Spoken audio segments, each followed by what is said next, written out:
அனைவருக்கும் வணக்கம். புதிய பயணம் சேனலின் மூலமாக மீண்டும் உங்களை சந்திப்பதில் மிக்க மகிழ்ச்சி.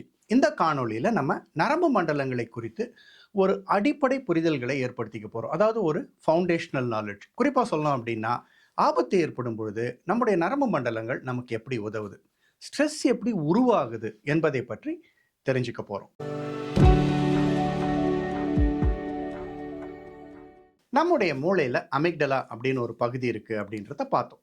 அமிக்டலா ஆபத்தை உணர்ந்ததும் மூளையில் உள்ள ஹைப்போதலமஸ் அப்படின்ற ஒரு பகுதியை அல்லது கட்டுப்பாட்டு அறையை தூண்டுது அப்படின்றதையும் பார்த்தோம்.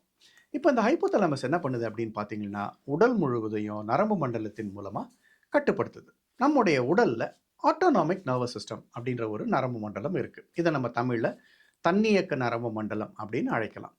இந்த நரம்பு மண்டலத்தில் 2 உட்பிரிவுகள் இருக்குது. ஒன்று பரிவு நரம்பு மண்டலம், அதாவது சிம்பத்தட்டிக் நர்வஸ் சிஸ்டம். மற்றொன்று துணைப்பரிவு நரம்பு மண்டலம், பாராசிம்பத்தட்டிக் நர்வஸ் சிஸ்டம். இந்த பெயர்களை பற்றிலாம் கவலைப்படாதீங்க, ஒரு அறிமுகத்துக்காக உங்ககிட்ட சொல்கிறேன்.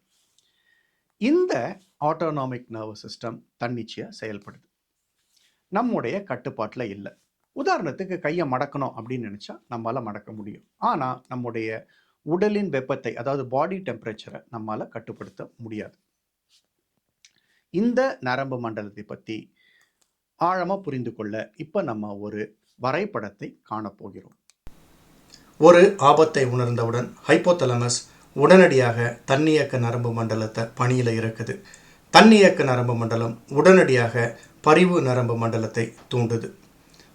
பரிவு நரம்பு மண்டலம் தான் நம்மை காப்பாற்றுறதுல மிக முக்கிய பங்காற்றுகிறது. இந்த வரைபடத்தை புரிந்து கொள்ள ஒரு உதாரணத்தை பார்ப்போம். நம்ம தனியாக காட்டுக்குள்ளே நடந்து போகிறோன்னு வச்சுக்குவோம்.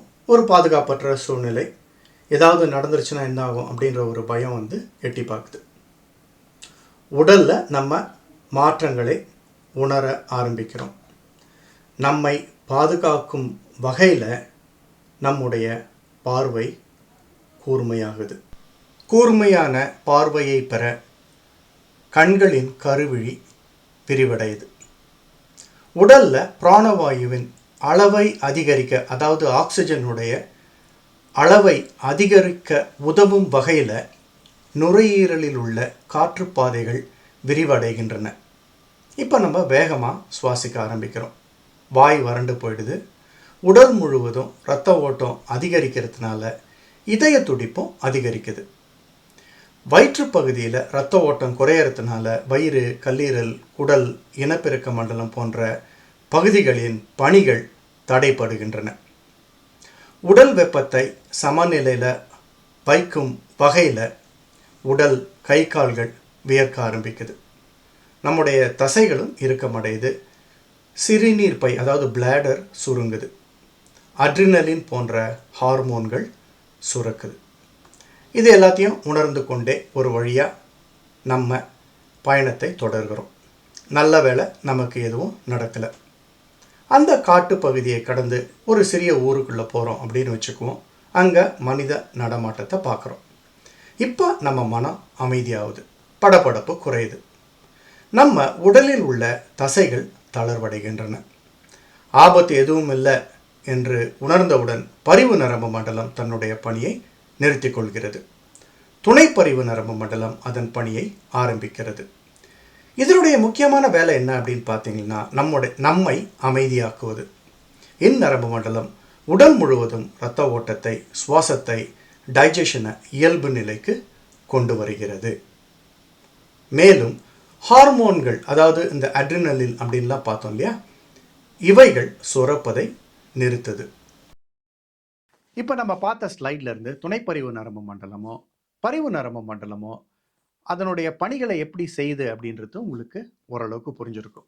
நம்ம எந்த நரம்பு மண்டலத்தை அதிகமாக பயன்படுத்துகிறோமோ அந்த நரம்பு மண்டலம் மேலும் வலுப்பெறுகிறது.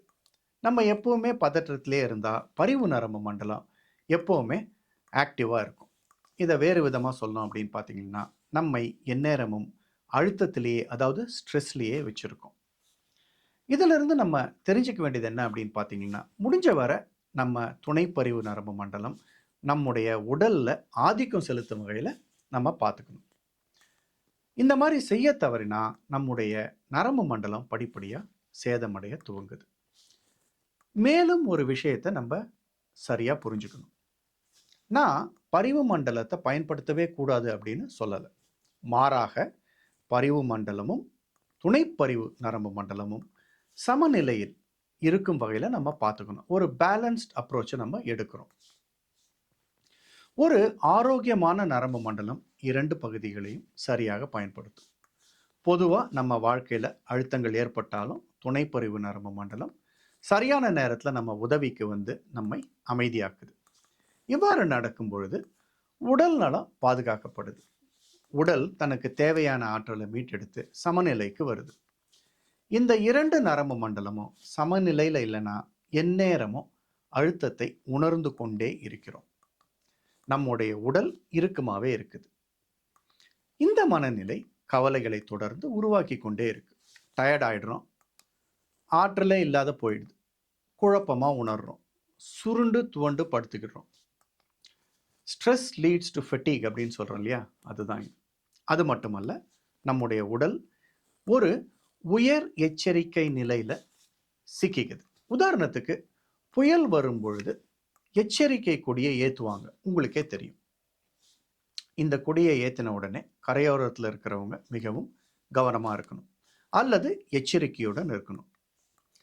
இதை போன்று நம்முடைய உடல் அனைத்து நேரங்களிலும் உயர் எச்சரிக்கை நிலையில் சிக்கிக்குது. இதை நம்ம ஹைப்பர் விஜிலன்ஸ் அப்படின்னு சொல்கிறோம். பொதுவாக நாம் இந்த நிலையில் சிக்கி உள்ளோம் என்பதை கூட நம்மால் உணர முடியாது. ஸ்ட்ரெஸ்ஸை மட்டுமே உணர்கிறோம். நமக்கு ஏதோ பெரிய பிரச்சனை இருக்குது அப்படின்னு நினச்சி பதற்றம் மேலும் அதிகரிக்குது. பதற்றம் தொடர் கவலைகளை உருவாக்குது. ஆனால் துணைப்பரிவு நரம்பு மண்டலம் நம்மை கட்டுப்படுத்தும் பொழுது அமைதியாக உணர்றோம். எச்சரிக்கையோடு இருப்போம், ஆனால் அதிலும் ஒரு வித நிதானம் இருக்கும். நம்மால் நன்றாக ஓய்வெடுக்க முடிகிறது.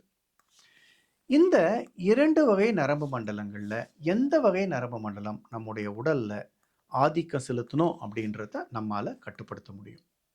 நரம்பு மண்டலங்களுக்கு நம்மால் பயிற்சி அளிக்க முடியும். இதுக்கு உளவியல் ரீதியான பயிற்சிகளும், அதாவது சிந்திக்கும் முறையில் மாற்றங்களை கொண்டு வருவது. உதாரணத்துக்கு நம்ம பாதுகாப்பாக தான் இருக்கிறோம் அப்படின்னு நம்முடைய மூளையை உணர வைப்பது மற்றும் உடற்பயிற்சிகளும் இருக்குது. இந்த சேனலில் சீக்கிரமாக பயிற்சிகளை பார்க்க ஆரம்பிக்க போகிறோம். ஆனால் இந்த இடத்துல நீங்கள் ஒரு முக்கியமான விடயத்தை தெரிஞ்சுக்கணும். இப்போ நம்ம மூளை நரம்பு மண்டலத்தின் செயல்பாட்டெல்லாம் பார்த்துட்டு வரோம் இல்லையா, இதை பற்றி தெரிஞ்சுக்கிறதே ஸ்ட்ரெஸ், கவலைகள், பதற்றத்தை சமாளிக்கும் வழிமுறை அப்படிங்கிறத நீங்கள் மறந்துடக்கூடாது. பதற்றத்தோடையே இருக்கணுமா அல்லது அமைதியாக இருக்கணுமா என்பதை நம்மால் கட்டுப்படுத்த முடியும். நம்ம தான் முடிவு செய்யணும். நீங்கள் எந்த நரம்பு மண்டலத்தை பயன்படுத்துகிறீங்க அப்படின்னு யோசிச்சு பாருங்கள். தொடர்ந்து இதை பற்றி பார்ப்போம். காத்திருங்கள். அன்புடன் பிரின்ஸ். நன்றி, வணக்கம்.